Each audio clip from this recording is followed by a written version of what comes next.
जी राठी साहब, आज की कॉन्फ्रेंस के बारे में बताइए। देखो, आज एक बहुत महत्वपूर्ण विषय को लेके प्रेस कॉन्फ्रेंस बुलाई है। चुनावी समर चला हुआ है, उपचुनाव आपके आदमपुर हलके में है और इसमें सभी नॉमिनेशन भरे जा चुके हैं। भव्य बिश्नोई जी ने नॉमिनेशन भरा है और उसने नॉमिनेशन में अपने ऊपर एक केस दर्शाया है, जबकि उसके ऊपर 4 फौजदारी के केस हैं और इसकी हमारे वकील ने शिकायत दे दी है चुनाव कमीशन को और उसमें बता दिया है भाई ये केस है, ये कहानी है। ये मैं पूरी डिटेल से लेके आया हूँ मीडिया के सामने, सोशल मीडिया पर भी वायरल है ये बात है। और अभी अभी कुलदीप बिश्नोई का ताज़ा बयान आया है कि हमने कोई तथ्य नहीं छिपाया, या तो कोर्ट झूठी है या कुलदीप बिश्नोई झूठा है। भाई कौन सारी बात झूठ बोलने की आदत पड़ गई है।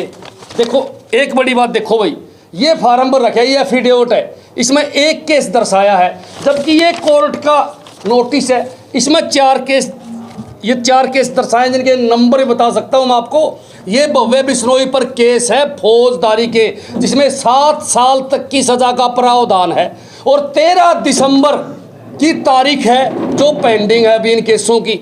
आज इसी बात पर चर्चा करने के लिए हमने आपको बुलाया है कि भाई जिसने केस छिपा लिया अब उसका नॉमिनेशन रद्द किया जाए, या हमारी चुनाव आयोग से मांग है, या चुनाव आयोग स्वतंत्र काम करता हो तो इसका नॉमिनेशन रद्द कर देंगे।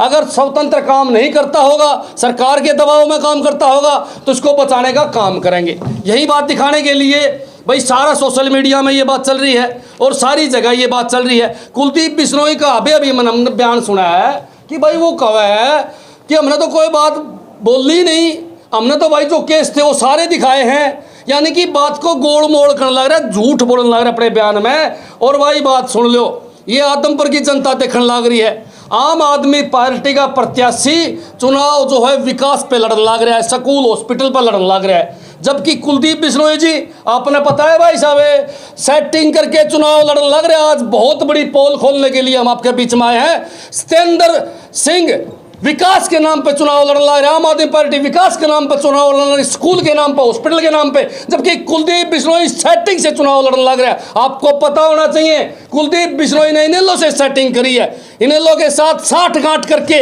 अपनी पसंद का कैंडिडेट उतरवा के और कहीं ना कहीं आम आदमी पार्टी को डैमेज करने की प्रयास किया है। एक बात और बताऊंगा मैं, कुलदीप हमेशा सेटिंग से चुनाव लड़ने वाला आदमी है। ये तीनों पार्टियां कांग्रेस, बीजेपी और इनेलो मिलके चुनाव लड़ रही है। आदमपुर की जनता को ये बात सोचनी है, ये अंदर से एक है, इनका एक ही मकसद है कि आम आदमी पार्टी को इस प्रदेश में ना आने दिया जाए। लेकिन आज की डेट में आम आदमी का प्रत्याशी 20,000 वोटों से चुनाव जीतने लग रहा है। हर रोज हमारा चुनाव बढ़ने लग रहा है, गाँव में जबरदस्त प्यार मिलने लग रहा है। पूरा गाँव एक ही बात कहा है कि भाई वोट तो आम आदमी पार्टी को देवांगे। सर्वे में भी हमारा नाम ऊपर आया हुआ है, लेकिन ये लोग षड्यंत्र रच के किसी न किसी तरीके से हमें पीछे करना चाहते हैं। लेकिन हम भी बीजेपी वालों की पोल खोलने के लिए तैयार है।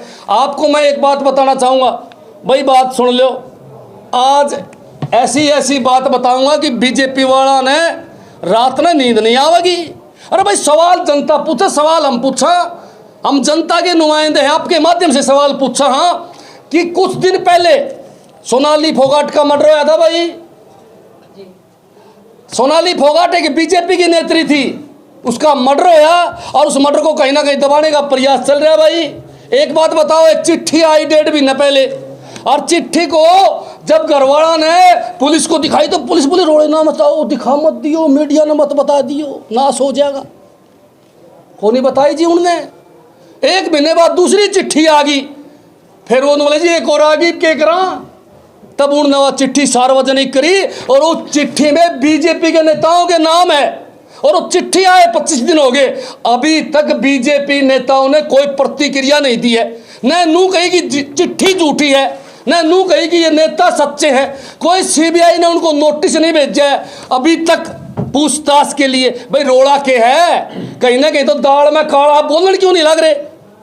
चिट्ठी देख के चुप क्यों है वो नेता जिनके नाम इसमें आए हुए हैं?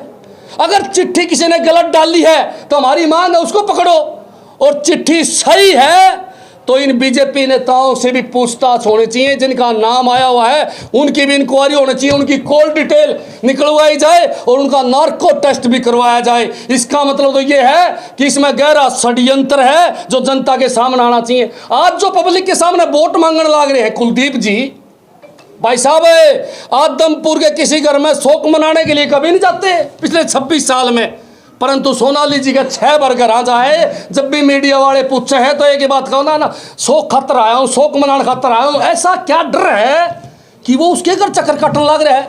ऐसा क्या भय है कि वो उसके घर जाने लग रहा है? कहीं ना कहीं दाल में काला है, इसीलिए कुलदीप जी वहाँ चक्कर काटने लग रहे हैं। सबसे बड़ी बात, आज कुलदीप बिश्नोई को डर है आम आदमी पार्टी फास्ट तरीके से आगे बढ़ने लग रही है, इसलिए वो कोई ना कोई षड्यंत्र हमारे खिलाफ रचते रहे। जाति पाति पर चुनाव को ले जाना चाहते हैं, जबकि हमारा प्रयास है कि चुनाव काम पर और विकास पर, स्कूल पर लड़ा जाए, शिक्षा पर लड़ा जाए, विकास पर लड़ा जाए, नौकरियों पर लड़ा जाए और भाई स्टूडेंट का IIT में एडमिशन पर लड़ा जाए। हरियाणा के अंदर एक भी बच्चे का IIT में एडमिशन नहीं हुआ सरकारी स्कूल का, और दिल्ली के सरकारी स्कूल के 1144 बच्चों का IIT में, 948 बच्चों का MBBS में, और काफ़ी इंजीनियरिंग में भी एडमिशन हुए हैं। मैं पूछना चाहूँ कुलदीप जी से कि कभी जाति पाति से ऊपर उठ के की भी बात कर लिया करो। रही बात कांग्रेस की, जयप्रकाश जी जहाँ आगे मेरे पास मेरे फ़ोन में एक वीडियो पड़ी है उनकी, मैं आपको सुना दूंगा कि वो कहने लाग रहे हैं कि मैं तो कलायत से चुनाव लड़ूंगा, हड़त कदे नहीं बाजू। ये आदमपुर में आ गया नुगा, मैं आदमपुर से चुनाव लड़ूंगा, हड़त नहीं बाजू। बाहरी कैंडिडेट है, एक नंबर का झूठा है, सारी दुनिया ने बेरा है। और भाई आदमपुर हल्का पिछला हिसाब किताब भी रह रहा है उसका, वो भी मांगने काम करे। कई पत्रकार साथियों ने पूछी थी उसे, बोला जी ये कोई पेट्रोल पंप वाला, कोई गाड़ी वाला, ये पीछे पासा जिक्र कर रहे के रोड़ा है। बोला जी रोड़ा रोड़ा तो किमें नहीं, पर कोई आ गया तो मैं दे भी दूंगा। एक बात मैं बताना चाहूँ, इसका मतलब दाढ़ में काला है। जयप्रकाश भी भारी उम्मीदवार होने के साथ साथ कभी कलायत भाग जाता है तो कभी आपके आदमपुर में आके कहता है कि मेरे को वोट दो। 2009 के बाद में आज तक दिखाई नहीं दिया आदमपुर में, किसी से पूछ लियो। इसीलिए वो बाहरी उम्मीदवार है, उसकी जमानत जब्त होगी। आज हम गारंटी लेते हैं आदमपुर हल्का उसकी जमानत जब्त करने का काम करेगा भाई साहब है, और इसे पूछने का काम करेगा कि पिछला हिसाब किताब कर दे। सुना लाइन पार भी नकली बांट गया था, लेकिन इनका काम ही ये है दोनों का भाई साहब नकली असली नोटा का खेल खेलना है। कुलदीप भी खेलेगा और वो भी खेलेगा, लेकिन मेरे तो आदमपुर हल्का वाला तो एक ही बात है भाई, लाइट मार के चेक करके इनसे नोट ले लेना और वोट आम आदमी पार्टी के झाड़ू पर डाल देना। भीतर कोई कौन देखने जा करते हो इलाज माल तारा है, थारे के सारे माल खा रहे हैं अरब खरबपति। कुलदीप बिश्नोई ने कदे कोई दुकान चलाई हो, कोई शोरूम चलाया हो, भाई साहब खेत में काम कराया हो, कोई मजदूरी कर गया हो? बतावे चौधरी भजनलाल जी जब मुख्यमंत्री थे पूरा माल खींच के अरब खरबपति हो गए भाई साहब। और इसकी तो पूछे ना, दूसरा तो भाई कब्जादारी है, लोग आके प्लाटा में कब्जा कर ले, लोग आके जमीन पर कब्जा कर ले, धमकी भी दे दे। इस टाइप के नेता यहाँ चुनाव लड़ने लग रहे हैं। और एक हमारा आम आदमी पार्टी का प्रत्याशी जो खून पसीने कमाई में विश्वास रखता है, जो एक एजेंसी चलाकर 2 पैसे कमा के अपना काम चलाने लग रहा है, एक हमारा प्रत्याशी आम आदमी पार्टी का प्रत्याशी। पूछ लो जो पूछना है। आपने 4 केसों का जिक्र किया है, क्या आपने उन केसों का स्टेटस जानने हाँ, की कोशिश की? बिल्कुल क्या स्टेटस है? बिल्कुल स्टेटस जानने की कोशिश नहीं करी। हमारे पास केस और हमने ये बताया 13 दिसंबर उसकी तारीख पेंडिंग है, 13 दिसंबर को तारीख है। और हमारे वकील ने विद रिकॉर्ड के साथ चुनाव आयोग किसकी शिकायत कर दी है। देखो कोई आम आदमी होता तो उसका चुनाव कैंसिल कर देते 100%। मोदी जी के सामने एक रिटायर्ड फौजी ने चुनाव में खड़े हुए थे, आपको पता होगा, उसका नॉमिनेशन कैंसिल करने का काम इन लोगों ने कराया था कि आपके ऊपर केस है इसलिए कैंसिल करने लग रहे हैं। मैं ये भी 19 कमीशन आयोग से पूछना चाहूँगा, क्या भव्य जी का कैंसिल करोगे? अगर नहीं कैंसिल करेंगे तो आम आदमी पार्टी धरना देने का काम करेगी।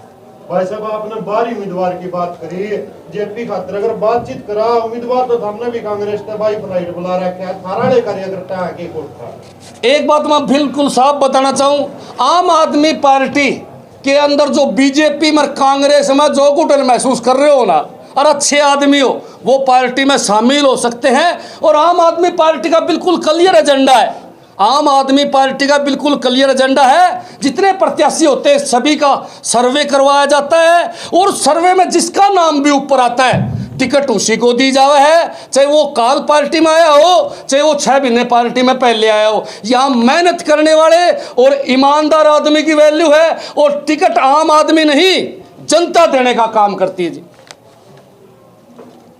राशन पर में कोई स्कीम चली हुई थी क्या, कांग्रेस छोड़ो और टिकट पाओ?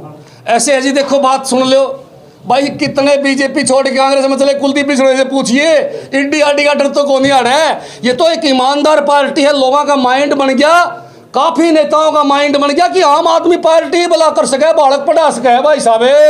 अरे कौन कौन चाहे 600 यूनिट बिजली फ्री मिल जा? अरे कौन नहीं चाहा कि मेरा स्कूल सरकारी प्राइवेट से बढ़िया हो? कौन नहीं चाहता कि हॉस्पिटल में सारी सुविधा फ्री मिले, दवाई फ्री मिले? कौन नहीं चाहता? जब नेताओं के समझ में आने लगी, चाहे वो कांग्रेस की हो चाहे बीजेपी की भी हो, तो वो लोग आम आदमी पार्टी में शामिल होने का उन्होंने फैसला करा, हमने उनका स्वागत करा। और मैं तो और भी घड़े साथी है भाई जो ईमानदार है, बीजेपी में, इसमें आपका कांग्रेस में, जेजेपी में, जिनका दम घुटा है, हमारी पार्टी में उनका स्वागत हम करने का काम करेंगे। भाई साहब, बिश्नोई जी की डर की राजनीति के आगे, बिश्नोई जी की डर की राजनीति के आगे आपकी राजनीतिक चाल क्या रहेगी? अच्छी बात करो भाई साहब। एक बात बताओ, आम आदमी पार्टी राजनीतिक चाल नहीं चले आकर है। आम आदमी पार्टी केवल काम की बात करेगी, विकास की बात करेगी, स्कूल की बात करेगी, भ्रष्टाचारी लीडरों को जेल में ठोकने की बात करेगी, जो हमने पंजाब में करके दिखाया है। आम आदमी पार्टी काम करेगी ईमानदारी की, हमें किसी का डर नहीं है। डर तो चोरों को होता है भाई साहब, जिनका आगे पाछा ईडी आंड है, सीबीआई आंड है। डर भव्य बिश्नोई को है, 4 मुकदमे चल रहे भाई पे। डर तो भाई साहब कुलदीप बिश्नोई को है, जिसने ईडी के डर से बीजेपी ज्वाइन करी है। डर तो भाई साहब जेपी और अपने भूपेंद्र सिंह हुड्डा को है, जो सीबीआई और उनके केसों से डरता हुआ आज अंदरूनी बीजेपी की मदद करने लग रहे हैं भाई साहब। डर तो उनको है, आम आदमी पार्टी के तो आम लोग हैं, सौदा है कि मैं नहीं भाई साहब। सभी लोगों का ये कहना है कि आम आदमी पार्टी में जो आम बंदे थे वो तो निकल गए, अब तो खास लोगों की पार्टी रही। भाई साहब कमाल करो, आम आदमी में आम बंदे भी यही है। ये जितने खड़े हैं आप दफ्तर में देखते हो, सभी आम घरों से हैं, किसान मजदूर के बेटे हैं, सभी के सभी जो हैं वो कोई अरब खरबपति नहीं है, कोई उद्योगपति हमारे दफ्तर में बैठा नहीं मिलेगा आपको। आम आदमी पार्टी के ना आम बंदे आज भी हैं, पहले भी थे। कोई कहता हमारा साथी नाराज हो गया, राजी कर ले भाई साहब, कोई लंबी चौड़ी बात थोड़ी है। एक परिवार होता है तो उसमें थोड़े बहुत तो भाई बांडे खुड़ क्या करे, सारी दुनिया ने बेरा है। लेकिन आम आदमी पार्टी पहले से भी कई गुना मजबूत हो रही है, और हर रोज हमारा चुनाव ऊपर की तरफ जाने लग रहा है। क्या आम आदमी पार्टी पंजाब की तरह हरियाणा में भी कारनामा कर दिखाएगी? डाकम डाक हो जाओ 2024 में भाई साहब। 90 में से 90 सीट लेके आम आदमी पार्टी सबसे पहले इन विधायकों की पिलसन बंद करेगी। फिर ये जितने भी विधायक मार मारे जो कोठी बना रहे हैं, जो पहले नंग 44 हुआ करते और आज फॉर्च्यूनर गाड़ियां में चला है, इन सभी की जांच करके और उस माल को सरकार में जमा करवाया जाएगा। आम आदमी पार्टी एक मिसाल है काम करने की। कच्चे कर्मचारियों का पक्का कराया जाएगा, पुरानी पेंशन बहाल करने का काम आम आदमी पार्टी करेगी। अरे मेरे भाई 600 यूनिट बिजली फ्री करने का काम आम आदमी पार्टी करेगी। आम आदमी पार्टी गारंटी देती है, न कि वायदे करती है, और 2 ही साल में सारे गारंटी पूरे करने का काम करती है। आखिरी 3 साल तो भाई साहब अरे नौकरी लगाने का काम करे है, नौकरी लगाने का। अगर आम आदमी पार्टी की सरकार आई तो अपने पूरे जीवन काल में कांग्रेस ने, इनेलो ने और बीजेपी ने जितनी नौकरी लगाई, उतनी आम आदमी पार्टी अपने कार्यकाल में एक ही योजना में लगा के छोड़ेगी भाई साहब। इस बात का वायदा हम आप लोगों से करते हैं। आप लोग हमेशा आरोप लगाते हैं कि बीजेपी धर्म की राजनीति करती है, चाहे वो राम मंदिर की बात हो या फिर धारा 370 की बात हो। अब वो मुद्दे खत्म हो चुके हैं, लेकिन नया मुद्दा जो है SYL का को लेकर के एक दिन पहले दोनों मुख्यमंत्रियों की बात भी हुई, कोई बात सीधे नहीं चलती। बहुत बढ़िया बात, बहुत अच्छा क्वेश्चन आपने पूछा। देखो भाई, जब भी चुनाव आवे बीजेपी कांग्रेस आए डाकम डाक हो जाओ, SYL न लिया। अरे इनसे कोई पूछने वाला हो, कांग्रेस की दिल्ली सरकार थी, सेंटर में पंजाब में सरकार थी, हरियाणा में सरकार थी, कहाँ गई थी SYL? इन बीजेपी वालों की सेंटर में सरकार थी, पंजाब में सरकार थी, यहाँ सरकार थी, कहाँ गए एसवाईएल? ये बीजेपी वाले पंजाब में क्या बोलते हैं, हरियाणा में क्या बोलते हैं और दिल्ली में बैठे क्या बोलते हैं भाई? फिर भी मैं आपको आज एक पूरी बात बता के जाऊंगा। आज पानी की जरूरत हरियाणा को भी है, राजस्थान को भी है, दिल्ली को भी और पंजाब को भी है, लेकिन पानी कहां जाने लग रहा है? हमारे देश के माननीय प्रधानमंत्री मोदी जी ने बड़ी स्टेज से चीख चीख के कहा था कि मैं पाकिस्तान जाने वाला पानी रोक के इस देश को देऊंगा, क्योंकि हमारे हिस्से का पानी पाकिस्तान जाने लग रहा है, आप मुझे वोट दो। हम सभी ने मिलके मोदी जी को पीएम बनाया। मैं पूछना चाहता हूं आरोप लगाने वाली बीजेपी से, क्या आपने पानी रोका? आपने कोई एक ईंट लगाई? पाकिस्तान में फ्री पानी क्यों जाने लग रहा है? क्या साठगांठ है पाकिस्तान के साथ मोदी की? इसको भी जरा कदे कदे बता दिया करो, या हमने बतानी पड़ेगी यह बात भी। यो एक अटल सत्य है कि मोदी जी पाकिस्तान में गए थे रात को, और मेरे ख्याल से तो कोई ना कोई वायदा करके आए कि पता नहीं पानी बेच आए। पानी मने लागे है बेच आए दिखे हैं, इसीलिए 3 साल से चर्चा ही नहीं करे भाई साहब जी, करे नहीं करने लग रहा। जिसको हर रोज अपनी रैली में रखा करता कि मैं पानी पाकिस्तान जाने वाला रोकूंगा रोकूंगा। क्यों भाई? मैं तो पूछना चाहूं मोदी जी से, क्या पाकिस्तान को इंडिया का पानी मुंह दिखाई में देने का काम किया है क्या? बता तो दे जरा, कोई बात तो रख दे। या रात को कौन सा गुप्त समझौता आपने किया था, मुंह छिपा के बिना बताए आप पाकिस्तान गए थे?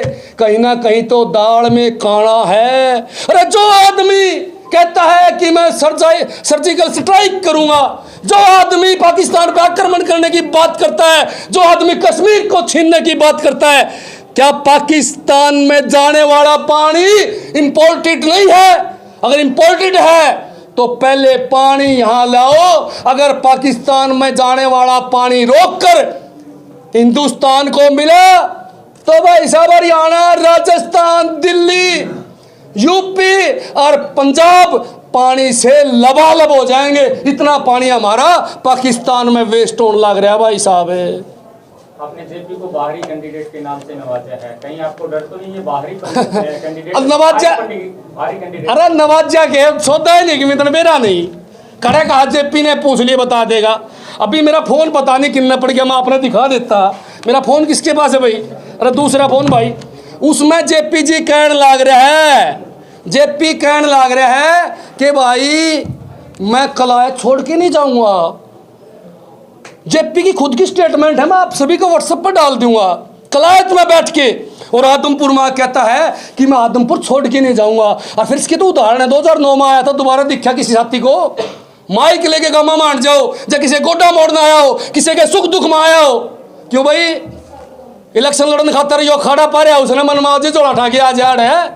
अब चुनाव हारते ही गारंटीड बात है वापिस कलायत भागेगा। एफिडेविट देता हूं, मैं लिख के देता हूं आपको, मैं लिख के देता हूं।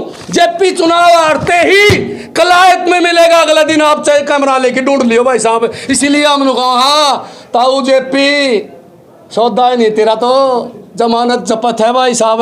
लोगों ने बेरा पट गया, झूठा नंबर 1 का तमका आज किसके साथ लड़ा हुआ है। और फिर उनका तो वह सौदा नहीं, उसका जो मालिक है वो भाई साहब ईडी आड़ा का फोन आ लिया रात ने उसके पास, मतलब क्या क्या रहने वाले जी पितार दिया भाई, सौदा कुछ नहीं। इसलिए मैं जनता को, आदमपुर की जनता को बताना चाहूँ, इन लोगों की बका में मत आ जाना। आज सबसे मजबूत प्रत्याशी कोई है तो आम आदमी पार्टी का सतेंद्र सिंह है, जो काम पे राजनीति करता है, जो काम पे वोट मांगता है, जो स्कूल पे वोट मांगता है, जो हॉस्पिटल पे वोट मांगता है। मेरे भाइयों, आपका टेम तो टप लिया, क्या हमारे बच्चे अनपढ़ रहेंगे? कुलदीप बन गया तो आपके बच्चे अनपढ़ रहेंगे, अगर जेपी बन गया तो बच्चे अनपढ़ रहेंगे। अगर आम आदमी पार्टी को मौका मिला तो हरियाणा प्रदेश के अंदर बहुत बढ़िया और भव्य स्कूल बनाए जाएंगे भाई साहब, गारंटी देती है आम आदमी पार्टी इस बात की।